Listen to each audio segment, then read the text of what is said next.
Sorry I kept you waiting forever and a day, but now we're out here together with nothing standing in our way. Can you feel the attraction?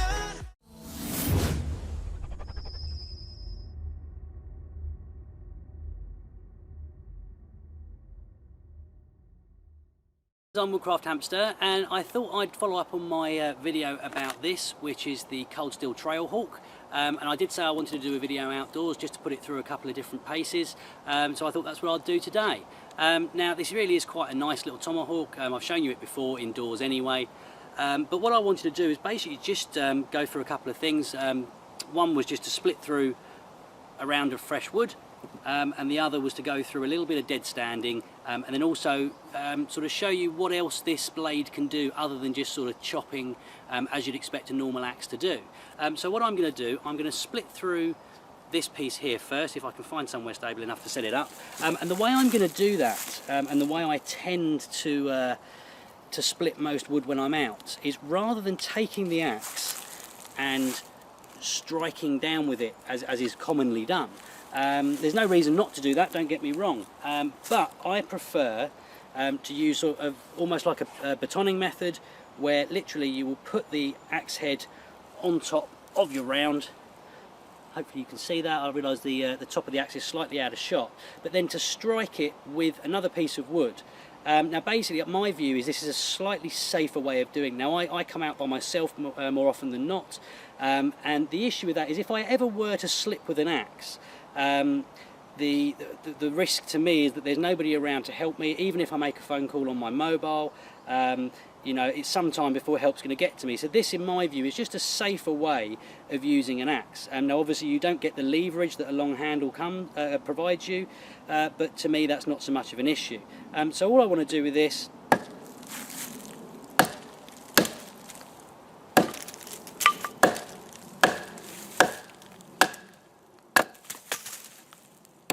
and there we go.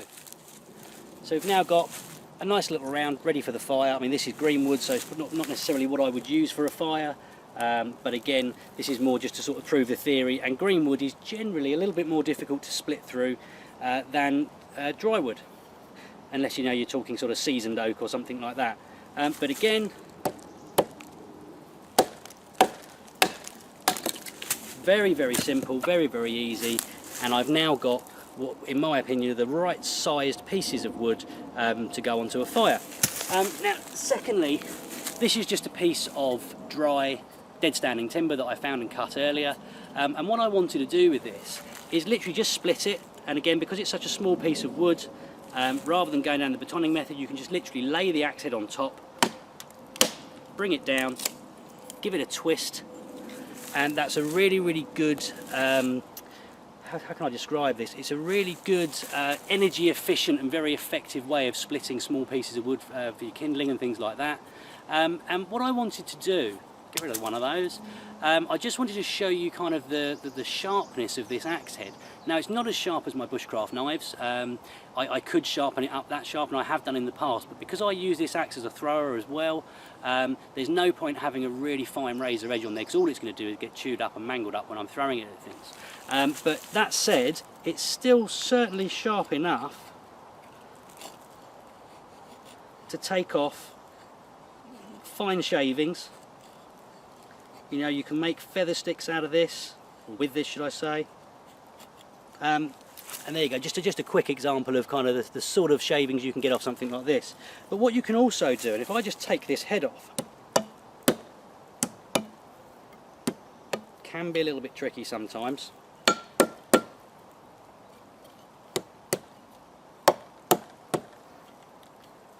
But it can be very tricky by the looks of it.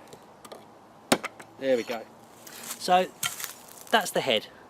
And what you can do, because you've got this nice big eyelet here, obviously for the handle, you can actually, depending on how you want to use it, I tend to hold it like this if I'm going to do something like this, just with my finger supporting the back. And what you can do is you can use it like a knife. It's slightly more comfortable doing it this way for close-up tasks.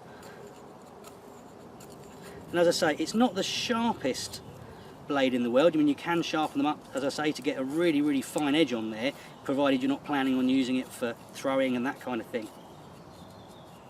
But again, I mean, I've only done a couple, but you can get some real fine shavings out of it, which I think are really, really useful. So again, if you were looking for a sort of a jack of all trades, if you like, you know, a single tool to take out with you bushcrafting, if you want to go really, really minimal, you know, think back maybe to sort of like the real old school sort of pioneers and adventurers.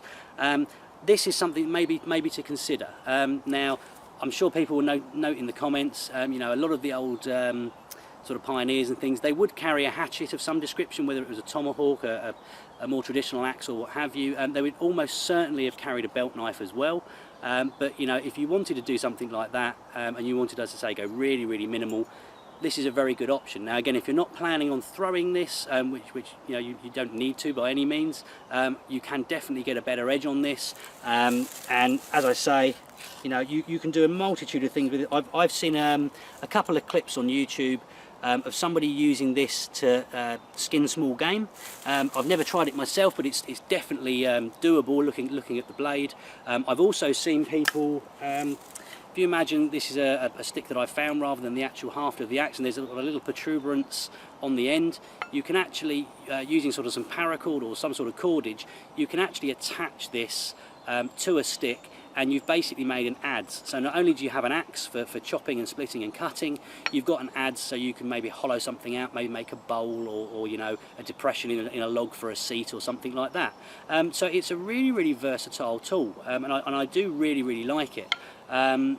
It's certainly not brilliant at everything it does. You know, it's a reasonable splitter, as you've seen. One thing I do find, I'll show you this while seeing as I've done it, the axe head generally only fits one way on this handle, and for some reason I always forget which way it goes. There we go. But again, so if I just take a piece of this wood that we've split, now,